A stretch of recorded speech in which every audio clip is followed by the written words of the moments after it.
your heart, and welcome everybody. Delighted and honored that you're here, and that we get to move forward with this awesome conversation and learning opportunity. And I'm going to, if it's okay with you, sweetie, put out a request for support and the extension of love from everybody that we're speaking with. And go for it. We just got the news this morning. We've got a son, Ari's dad, who is had been having trouble with his hearing and thought he was going to need a hearing aid. But when he got a second opinion, they decided that they needed to do an MRI. And the doctor's pretty sure that what they found is benign, but they found a tumor behind his ear and his brain cavity. So if everyone would just hold the space for Ryan and for us as we process that rather shocking news. And Gabby, she's falling apart. yeah.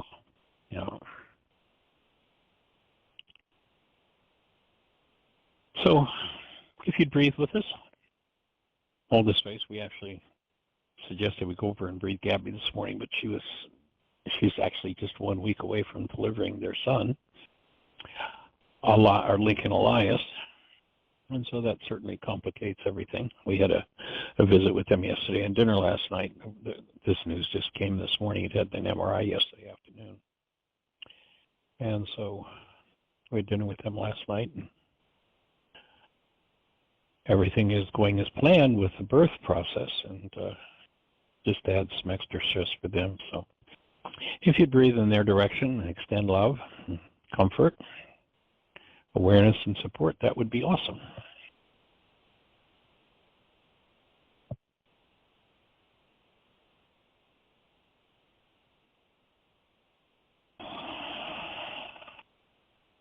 Any other thoughts for you, sweetie? No, thank you, everybody.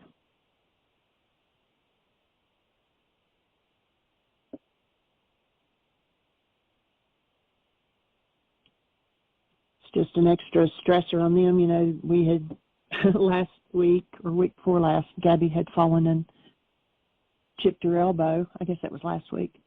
And then the baby's due next week, and then this news on top of it. And so it's a lot. It's a lot going on, for sure. And we're supposed to be going on the road in about 10 days or so, or a little more than that.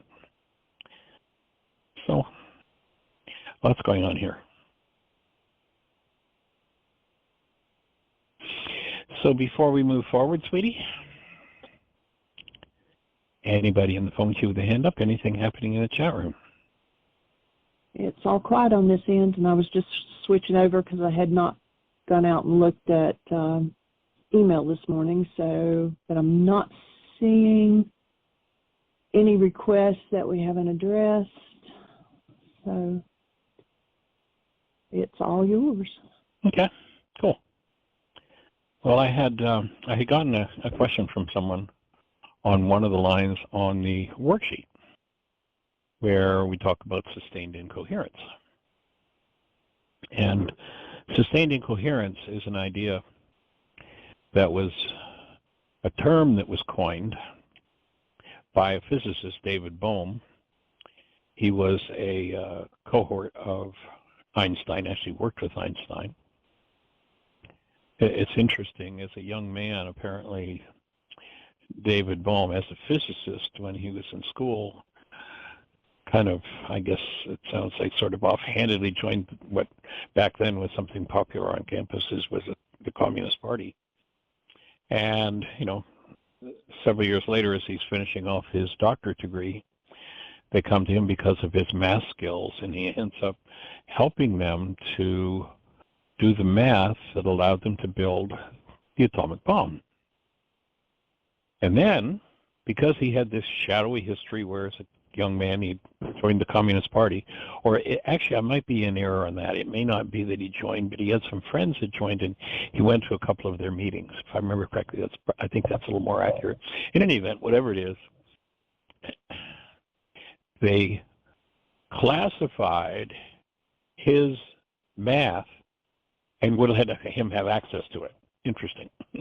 That's how genius he was, though. And he worked in the realm of psychology and spirituality. He worked in the realm of life. And in coming to a conclusion as to what the problem was with human beings, he termed the problem sustained incoherence. And basically what he said was that with our minds, we create problems, then we deny ownership of our problems, and carry on with the thinking that's at the root of our problems and end up in this state of sustained incoherence. So the question was, what is this sustained incoherence, with a little more detail? And once you buy into belief, and it's kind of interesting, you'll notice a lot of churches aren't really interested in you having an experience. What they're interested in is you believing. Because once somebody only has belief, they can be easily captured in sustained incoherence. So once you believe something, then your thinking automatically suppresses evidence which would prove that your thinking is in error. Remember, we talked about this Harvard research where they showed that in a time frame where 10,000 brain cells are firing, the maximum of data that goes into conscious awareness is 9 bits. The rest of the information is suppressed. It's shut down. It's hidden from us. So once I commit myself, and it's also been called premature cognitive commitment, it is much, much, much harder to escape from my errant belief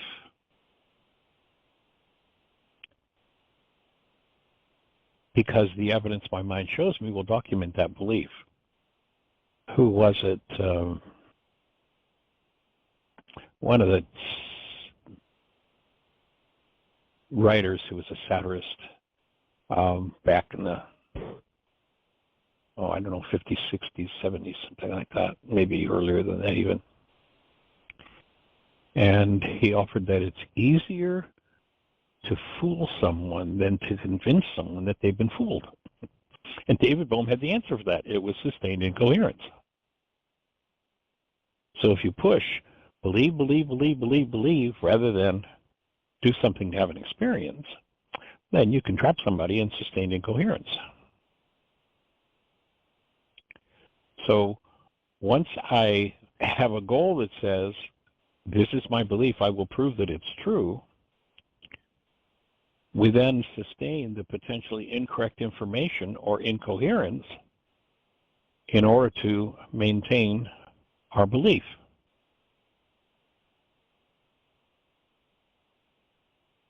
So the incoherent information, the incorrect information, is fed up to us over and over and over again because our belief calls for it. When we learn to correct misinformation, then the game changes because we start to see different evidence. An example that would be, so you know your friend's email address, and they tell you that their email address has changed. Well, you believe that's their email address, but now you have new information. You allow the new information in, and you change it in your contact list. Bohm called that simple incoherence. So we have simple, there's information that we have that's accurate today, but might not be accurate tomorrow, so we can easily change it. But sustained incoherence doesn't work that way.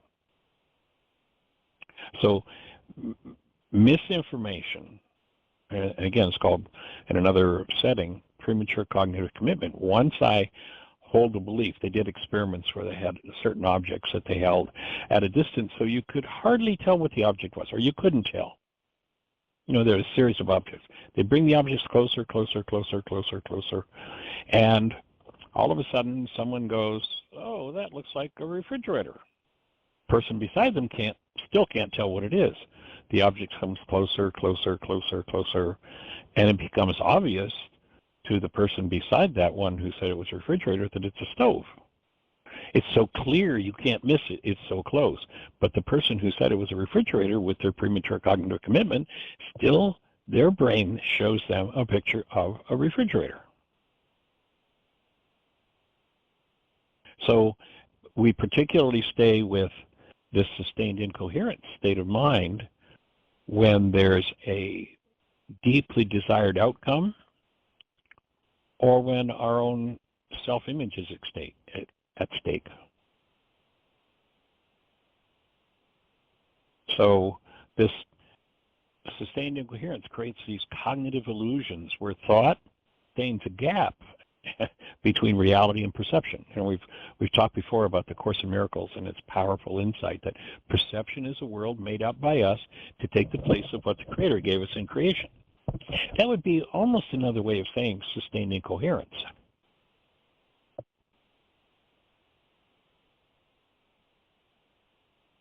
So these cognitive illusions can become very, very stubborn, and actually sometimes lead people to getting themselves in trouble because they are overconfident in their conclusions, which are incorrect.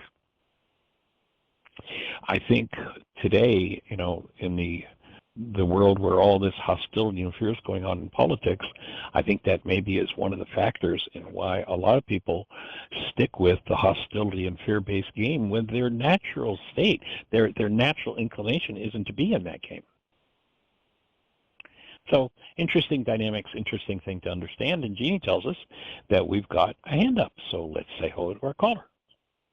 We actually have two hands up that went up at the exact same time. The first one is area code 7770. You're on the air. Is this Michael?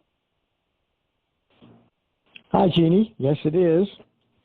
Well, hey there, good sir. Welcome. Hi, Michael. How are you? I'm rocking, doing well. How about you? Oh, wonderful. Same. It's a little cooler day here, and nice to feel a little bit cooler temperatures. It's been much. We were down to 54 this morning. Mark Twain? Mark Twain, that's it, yes. I thought it sounded familiar, yeah. Easier to fool someone than to convince them they've been fooled. Amazing thought. Yes. Amazing.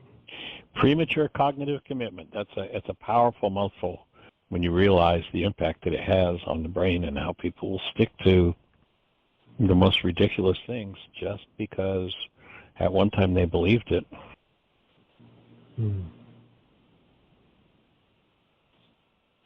Well, I have an interesting topic I'd like to dive in with you. Let's go for it. And I got several health ones that actually have come on my radar recently. But one that starts, it's a bigger one, and in respect of the amount of people it seems to affect. I've noticed for years that more and more men are having difficulty with prostate problems, from cancers to enlargement to bacterial situations, infections. And I'm wondering what your thoughts might be, and tying that in with the forgiveness process. What are you seeing? What do you know? And it's just an amazing amount of men. It's almost to the point where I have to think hard to realize if there's anybody I don't know that doesn't have this issue in the male sector, of course. Well, I'll put my hand up. So there's one here. There's one, yes. I know there may be another one in my realm, but it's certainly the very small minority. The majority of folks in the cancer rate in that area of people I've known over the last 20 years that I went back and thought about, it's just huge. So Thoughts, please. Well, if we start with the opening words in the book of John, in the beginning was the mind energy, and the mind energy became flesh, then any anomaly in physiology is going to tie into flesh. You know, Jeanie oftentimes will tap into Louise Hay's book, Heal Your Body, Heal Your Life, where Louise has done her assessment of what basic beliefs or what mind energy associates with different parts of the body. Obviously, the prostate would relate to sexuality. And if one has had abusive thoughts in the realm of sexuality, had abusive thoughts pointed toward them, physical, mental, emotional, sexual type energy abuses, that would be an obvious landing place for that energy would be the prostate. Mm-hmm. And then you look at once there's an energy that I don't want to deal with, so, you know, an issue, whatever it is that I don't want to deal with, and I've hidden it from myself, anything that would, well, let me back up one sentence. In order to hide something from myself, I cannot be operating at full vitality. I have to weaken myself. I have to knock myself out of alignment, or I need to take in some kind of an energy that will keep me at a lower level of vitality so that I don't have to look at, that I have the ability to suppress or hide whatever that is. If I'm at full 100% vitality, there is no such thing as an unconscious mind. I can't hide anything from myself. And so if one creates the offense, and again, I'd offer around the prostate would be sexuality, then the automatic inclination would be to find ways to keep myself shut down so that I don't have to look at that. And that would look like, you know, being attracted to the SAD diet, the standard American diet, with all of its junk oils and all of its, you know, basically toxic, non-nutrient-based foods, or, and I put the word foods in quote because anything that comes out of a field that is not that is grown in a field that is not soil but rather is dirt isn't really food. But I'm going to be attracted, if there's something in me I don't want to deal with, I'm going to be attracted to whatever that is. It might look like drugs, it might look like alcohol, it might look like rage, fear, you know, whatever anesthetics I found effective. And so one will tend to gravitate toward those things. I remember one naturopath that I knew way back when, and his take was that people will change their religions before they'll change their diets. And I can remember when I heard him saying that as a naturopath myself, and recognizing the healing crisis. What happens when we become vital is that when the energy stepped up, then we're forced to look at what's moving inside of us. Then one who is attracted to a lower vibration behavior or food in order to keep hidden from themselves what it is they don't want to deal with is going to tend to do that. And you look at our whole culture, I mean, over the years, and working with people, my offering would be that at least 60%, maybe 70 or more percent of both men and women in this culture have been sexually abused. And then, of course, you know, I've worked with many people who've experienced being raped, and the first thing they go to is guilt, what they did wrong, and self-blame.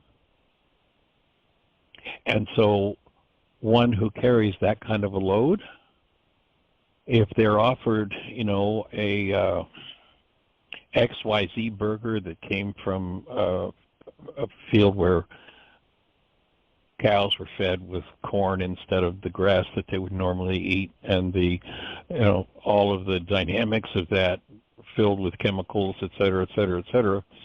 And the burger that they ordered perhaps has a little bit of meat from 100 different cows from different ranches, different places with different dynamics. Then the attraction to that keeps one's energy down at a level where they don't have to deal with what they need to deal with. And you look at virtually the whole food supply in America, I don't know, I'd estimate maybe 90% is, let's say, to be kind, less than ideal. And so that says to me is that people have been willing participants in taking in things that don't support them and that don't vitalize them, so they can keep things hidden from themselves. And I think that's probably one of the major pieces of the puzzle that both men and women need to deal with across the board.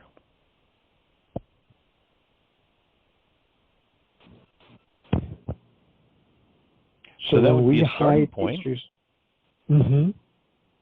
Thank you.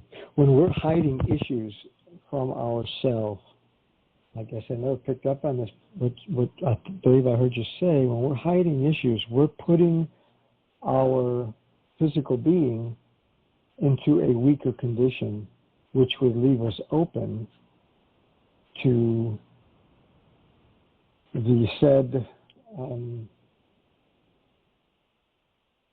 trying to. Well, if I don't want to deal with something, mm-hmm. If I don't want to deal with something at this moment, let's say I'm at full vitality, and something just happened that I don't want to deal with, I'm going to turn to either some sort of junk, or I'm going to turn to something that vitalizes me. The tendency will be to turn to some sort of junk. There's a really good example of it. There's an excellent film out there that says, "May I Be Frank," or the titled "May I Be Frank." Oh, yes, yes. You've seen the film? I've seen the reports, and we have spoken about it before, and I know you've talked about it on the show. I believe that's the man, is that the man from, that was in the California restaurant, and they surrounded him? Right. And, yes. Yeah. Yeah. And these two young men who operated the restaurant offered to support him because he was feeling ugly and, he's 100 pounds overweight, et cetera. But the scene in the film that, to me, relates to this, that was a teaching moment in that film. There are many powerful scenes in that film. If you haven't seen it, I think you can watch on Amazon for a few bucks or buy it, on Amazon, what have you. But there's a scene where these two young men, one of them's the son of the owner of the restaurant. It's a healthy,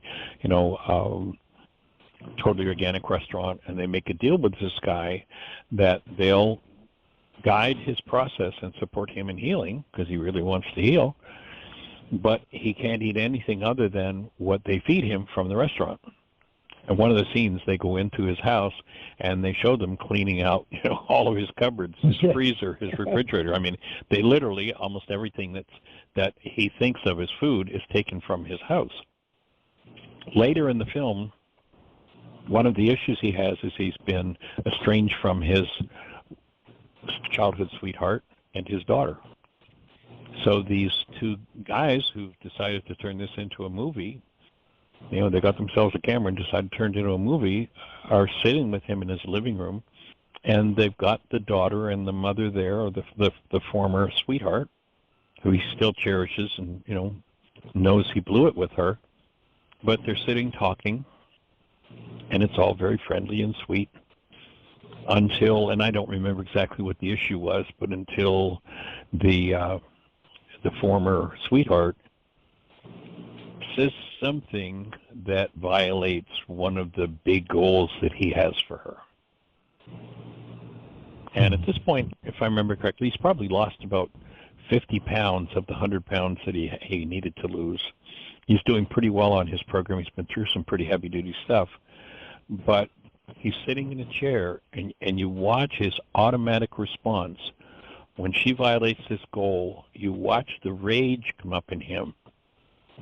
And without thinking, he instantly gets up and goes through to his kitchen and opens the freezer door looking for his drugs, looking for food. Mm-hmm. And that's what we do when we weaken ourselves. If I'm ready to do my work and somebody resonates something like that, then I'd probably go and grab myself a handful of Sprouts rather than, a fifth of scotch or a sugar cookie. Mm-hmm. That's a signal that can tell us when things are moving. And I don't know, Jeanie, have you by any chance looked at Louise Hay and what she says about prostate? I will look up it right now. Okay. Yeah, it's interesting how there's three distinct avenues that a prostate problem would surface as. Although I've wondered for a long time, way before we've met, if the enlarged prostate does not lead to a cancerous. Now, I know that many of the sites say no, it has no correlation, but that just doesn't make sense to me, but I don't really know how that process works. Now, the one that does make sense to me, of course, bacteria. If we, like you mentioned, we hide issues, for instance, we're in a weaker vitality, that will draw in the bacteria possibly in our environment, and that's how that situation could start. Would you agree with that? Wherever a cell is deteriorating, there's going to be an organism, which we call reducer organisms, to clean up the deteriorating cell. And that's the bacteria, the virus. In this case. So it's kind of built into the process. It's when the tissue starts to decay, unfortunately, a lot of times, medicine talks about correlation and causation. They say, oh, we've got this ABC disease, and now we've got this bacteria that we call the ABC bacteria, so the ABC bacteria is the cause of the ABC disease. And my take is in most cases that's correlation, it's not cause. The ABC disease in the tissue gave rise to the ABC organism, the exact reducer organism that's designed to clean up the mess so that it doesn't toxify the whole system. It's kind of like the lion in the jungle isn't caused by the fact that the animal is laying dead there or diseased and dying, and the animal comes along and eats it, or the lion. The lion is the natural reducer organism that cleans up dead and decaying flesh in the jungle. Well, the bacteria is the natural organism that cleans up the dead and decaying cells that have been destroyed by whatever it is we do that allows that kind of toxicity to accumulate. And it's not something I've ever looked at or studied, so I don't know if there's any correlation between an enlarged prostate and cancer. It would make sense that there would be, because of course the enlarged prostate is going to have some changes in circulation. It's going to have changes in energy flow, which would tend to lead to who knows how many different kinds of deterioration. Yes. A lack of elimination. Go ahead, sweetie. Louise Hay says on the prostate, it represents the masculine principle. Mental fears weaken the masculinity. Giving up, sexual pressure and guilt, and belief in aging. Well, that's an interesting one. And that's Louise Hay. Yes. You Can Heal Your Life is the name of the book. There's a website, alchemyofhealing.com, and it has all of her stuff on there for free that you can it's in alphabetical order, and you just look up either the organ or the, whether it's rash or pain or whatever.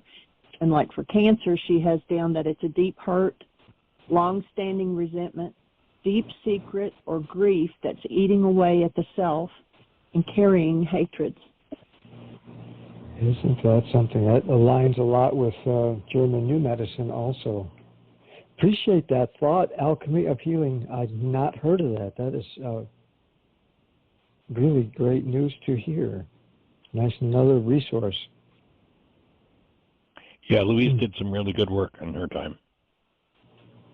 Did not know that of her. I've seen some of the other books, but not knowing that aspect. So,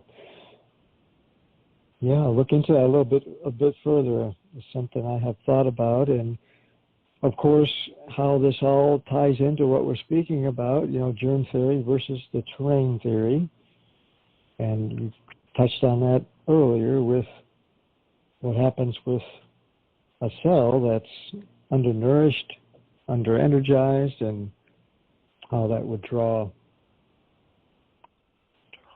bacteria and such. Well, when you think of everything as energy, obviously any particular energetic system that is integrated, if there is an energetic pattern that enters into that system that tends to take it apart, it's a disintegrative energy, that which would tend to tear it down. In Aramaic, the word for that is sin. It just means an energy that's off the mark, or there are energies that lift it up. And I think every disease can be reduced to that game, recognizing that if I engage in energy that doesn't belong in the system, my take, with my background in physics, what I know is energy is eternal. It's just a state of organization that changes. And that leads me to the logical conclusion that we obviously must be eternal, and it is only the incoherent energies or the disintegrative energies that we've engaged in destroy us. Yes. When they said in the ancient scriptures, the wages of sin is death, that wasn't a theological threat. They were saying if you put enough energy that's off the mark into any integrated system, if I've got a bowl of water and I add a whole lot of heat to it, it's going to come apart. It's going to come undone. And whenever I put an energy that does not support the coherence of this particular organized state of energy, then that energy system begins to break down. And I think that our culture is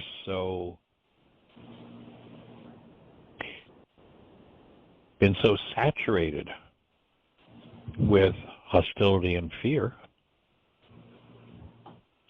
that we've come to think of those things as part of and normal to life. And my take is they're not normal to life at all.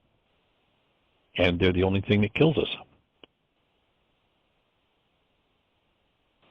So to me, confronting, asking to be shown every incoherent energy that I hold on to, and remembering that if somebody shows up that shows it to me, if somebody arrives that shows it to me, and I'm in an incoherent state that is some form of hostility or fear, then I want to make sure I remember that this is my incoherence, and I need to be having conversations and doing work within my own energy field rather than what our whole culture's taught us to do, and that is to have conversations as we think about what somebody else did that made that happen in us. So that's a major shift that needs to occur, because most people, when they're in upset, being card-carrying members of the one world universal religion of blame, do nothing but have conversations about how it's everybody else's fault. Or they have conversations about themselves and how they're to blame, which is the same thing. Rather than conversation with myself, about myself, and a healing conversation as to what I need to deal with. What coherent energy can I bring in, and what do I need to do to remove this incoherent energy? So whether we're blaming ourselves or others, it's the same negative effect on our bodies. Blame is the energy of death, yes. Mm-hmm. Wow. It doesn't matter who it's pointed at. Pointed at, yeah. Blame is based in fear and hostility.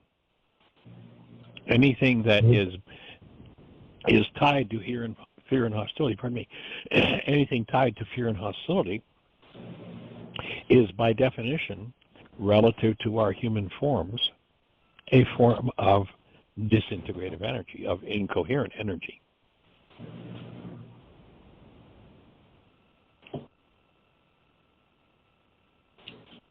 Very huge, eye-opening thought there, whether it's inward or outward.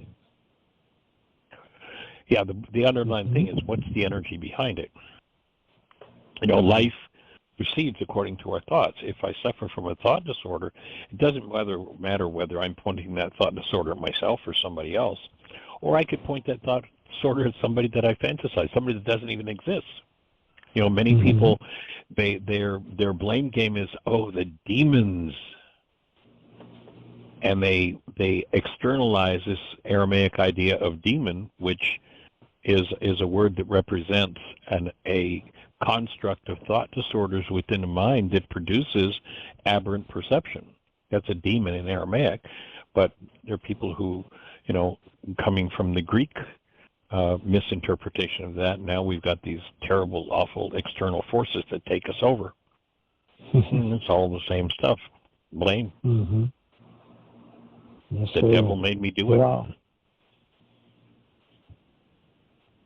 So any energy that's stored within any given energy system that is not in alignment with that system is going to create a beginning or an advanced state of breakdown in that system. Yeah. Until, of course, in the human sense, in the Aramaic process is the removal of that energy. And literally, because tissue is just a reflection of mind energy, we look at it, we have senses that see this solidified energy, we go, oh, it has a certain form, and its form is out of shape for the norm, therefore it is diseased. And we tend to put that into, oh, it's solid and physical and real, rather than this is an energy that the instant I remove the incoherent part of it, that tissue is going to instantly reorganize itself and reflect as perfectly healthy tissue. That is. So when I engage in integrative energy, the tissue is instantly strengthened, the tissue in which it's stored, and the mind functions through every cell in the body. That is a stunning statement, Michael, and such clarity. The tissues of our body are a reflection of our mind energy. Yes. Wow. Wow. Wow. And then go beyond that. You know, Yeshua talked about a little leavening leavens the whole loaf. Beyond, and that happens in both the positive and the negative direction. If you have a mass of people who are holding disintegrative energies, then there's going to be a corresponding disintegration in whatever that energy is being held about. And, or once that mind heals and makes a shift, then the energetic support is there for, you know, whether the mind is going in the direction of hostility and fear, which is going to support a disintegrative state in the world, or whether one is going, the mind energy is going through to love, to serenity, which is going to create a state of wholeness and well-being in the world. That is amazing. Amazing that we could be looking at one cell, one tissue, or mass, and it's the same principle. Masses of people, same principle. Yes. Yes. Same principle. There's a particular piece of research that was done. This was captured medically, showing the power of being able to change our minds and how powerful belief can be with it. And there was a particular man who had cancer. It was cancer of the hip.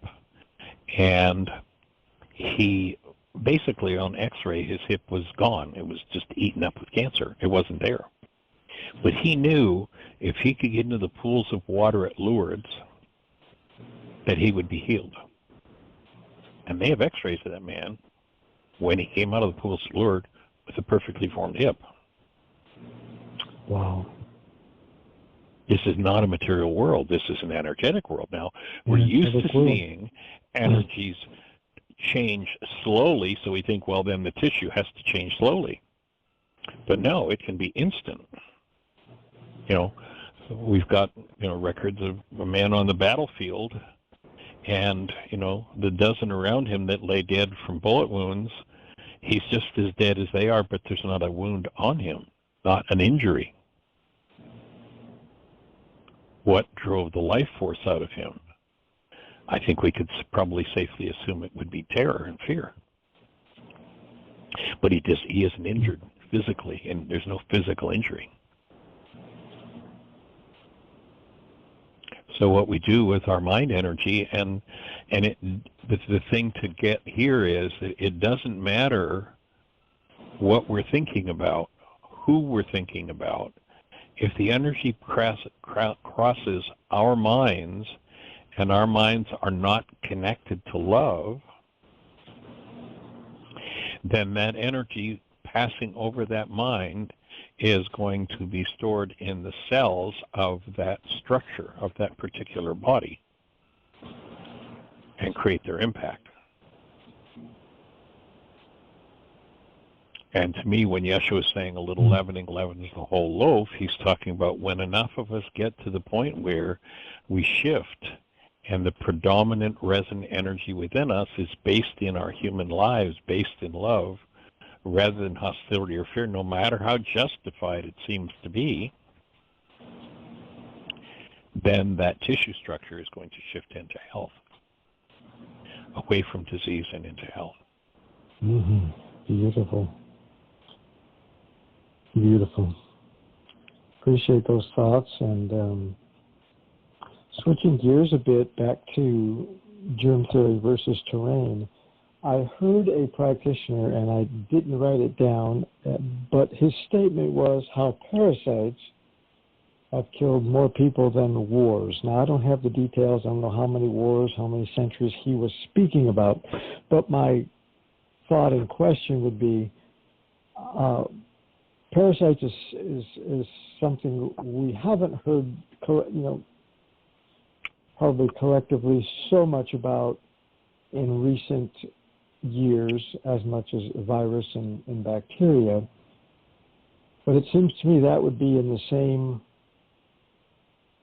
category. Parasites would be in the same category as the bacteria and viruses when it comes down to reduce organisms.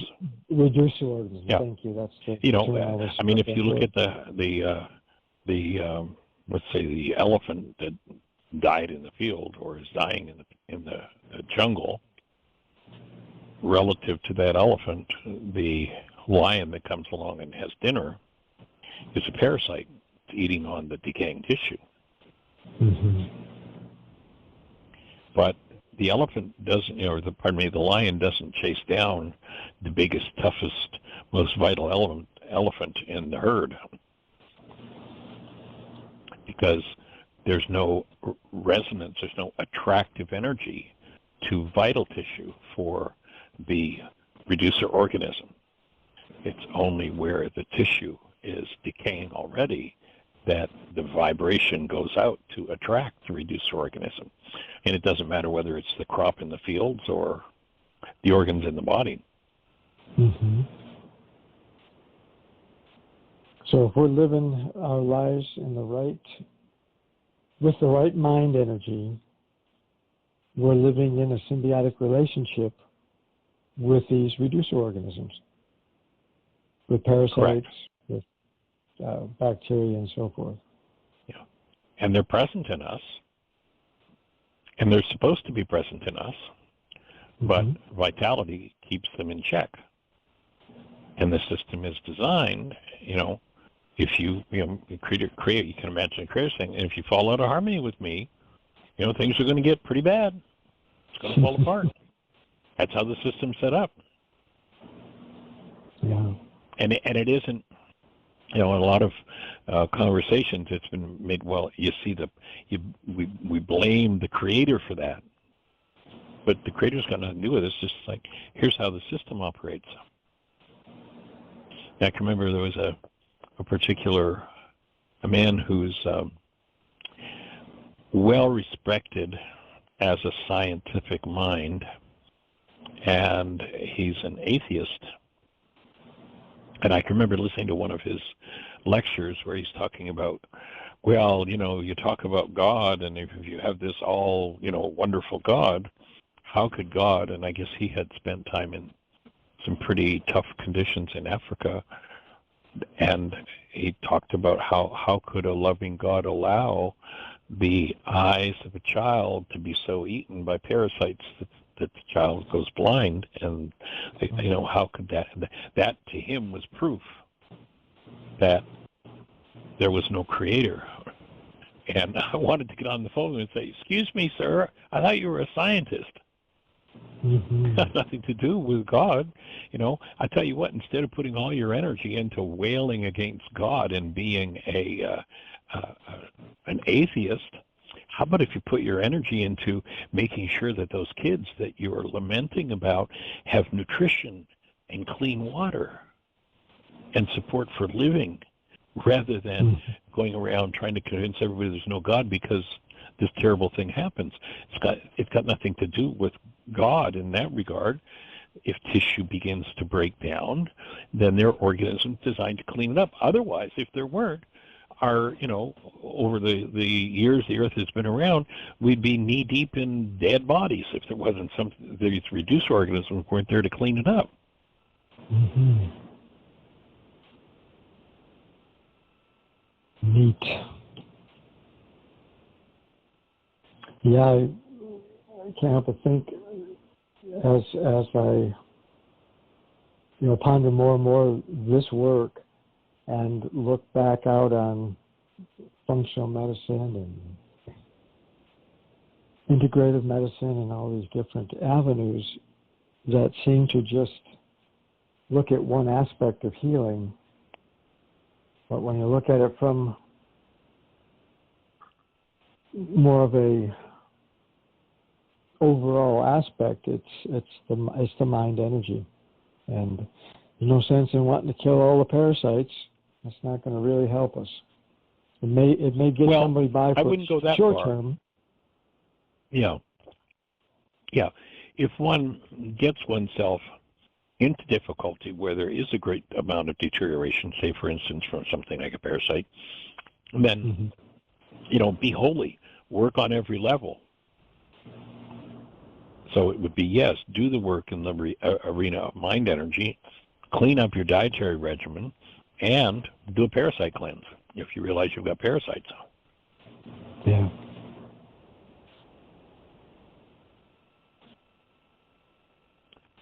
Do as necessary, as you said. Yeah. There are cases where the use of a drug is very appropriate for treatment. And if you put healing alongside the treatment, then the progress is going to be a whole lot faster. If you just do the treatment, give the drug, and you don't do the healing work, then healing will probably never happen in that regard, and that person will be hooked on that drug for life.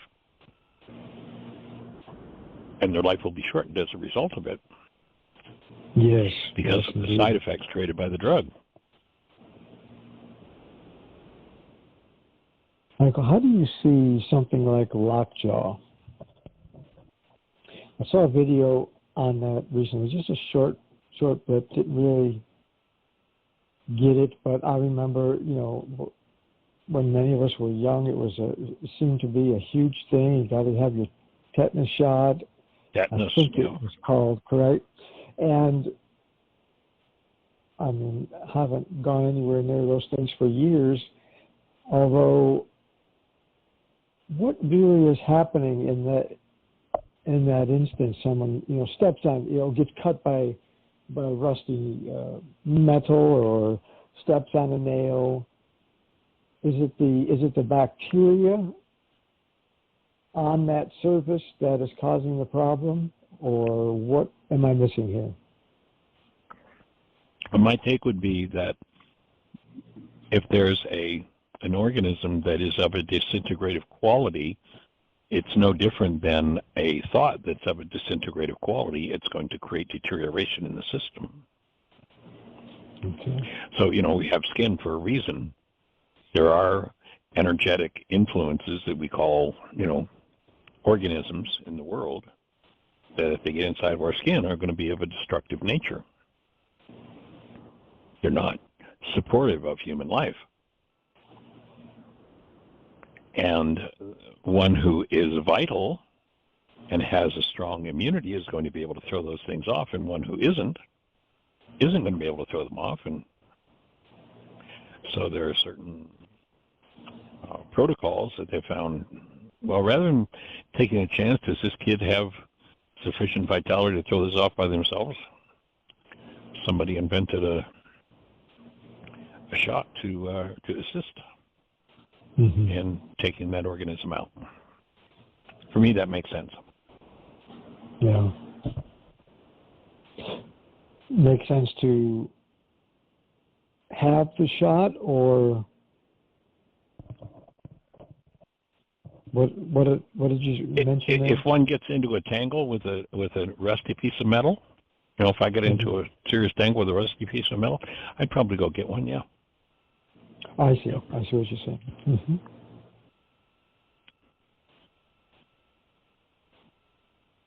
I hadn't thought about that in years, lockjaw, and it brought back. I saw this little clip. I saved. I want to go back and look at it just again to really see where they're coming from. But it brought back the memories from childhood. Again, the fear they put, and right. The fear from parents were putting in us as children, and be careful, rusty nails, and all those things that surfaced from seeing that. I just, again, hadn't thought about it in years. Right. And Louise Hay says lockjaw is anger, a desire to control, and a refusal to express feelings. Wow. Appreciate that, Jeanie. That's neat. Anger.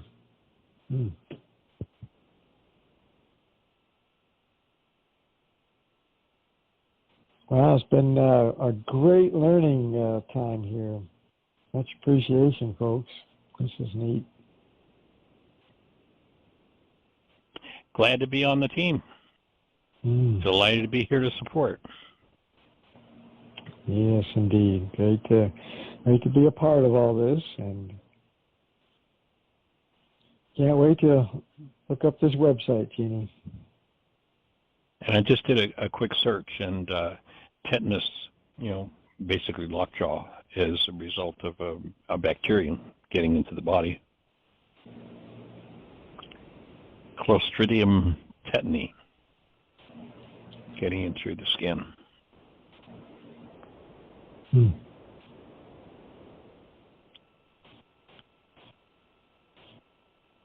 Amazing. Attacks the nervous system.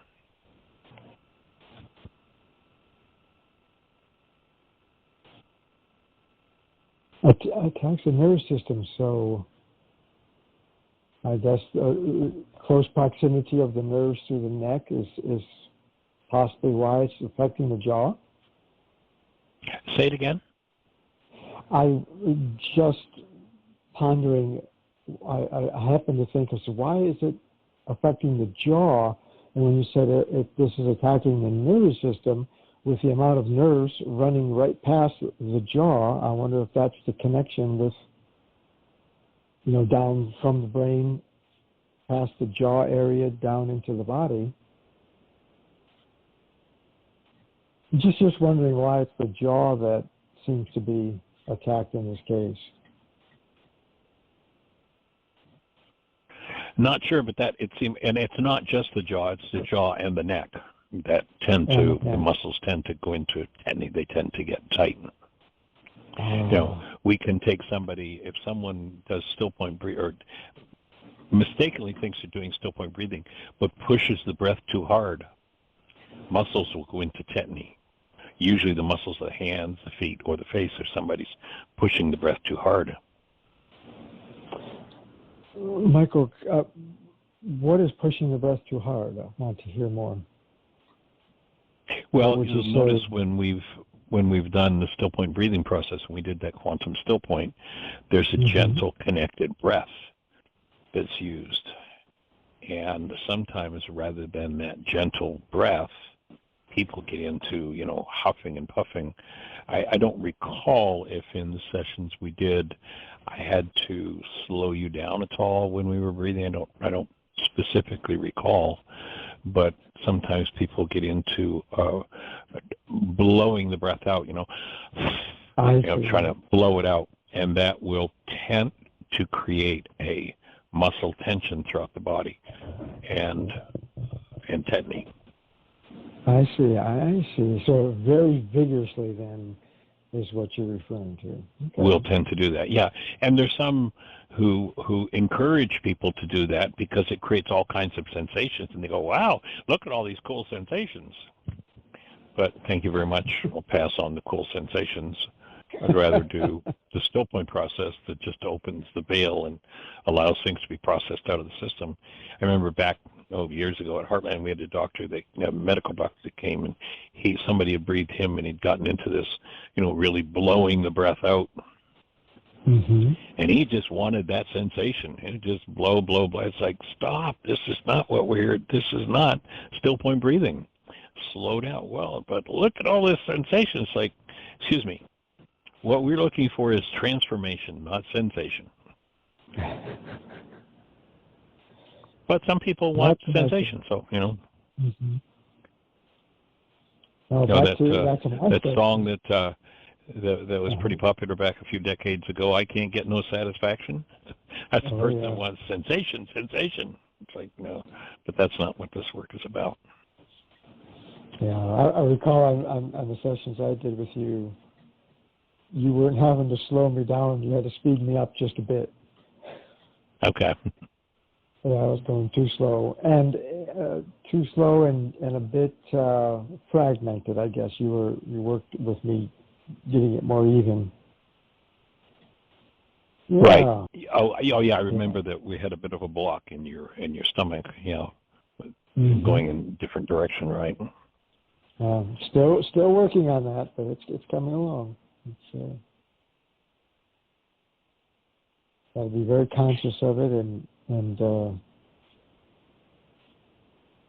working but great. There's a lot more to, something like lockjaw or tetanus than just, that's one of the early symptoms of it, but it can, the muscle spasm throughout the whole body can end up in high blood pressure, tachycardia, seizures, all kinds of things can happen. Wow.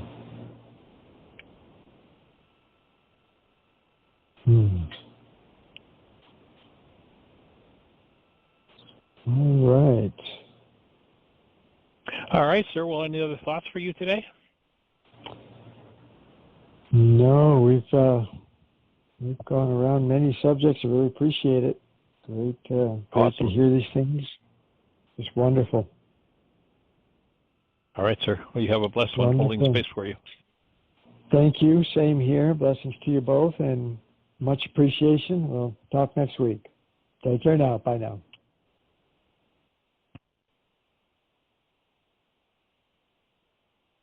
Well, Ms. Jeanie, we're down to about 90 seconds, and you had said that Audrey was there. We get a quick hello, and maybe we can set up to she actually talk to her hung a little. Yeah. I'll give her a call. Our apology, Audrey. So do we have anything else happening in the chat room, or? Nope, it's all quiet. Well, then, we're down to the last minute. It just said 60 seconds in my ears. So the last minute, we'll just invite everybody to remember, as Dr. Tim says, we come from love. We are love. And that's the only thing that's really true about us. And out of that state, you get to create, year by year, more amazing, more delightful, more wondrous experiences. So we're here to hold the space for you to have the best year yet of your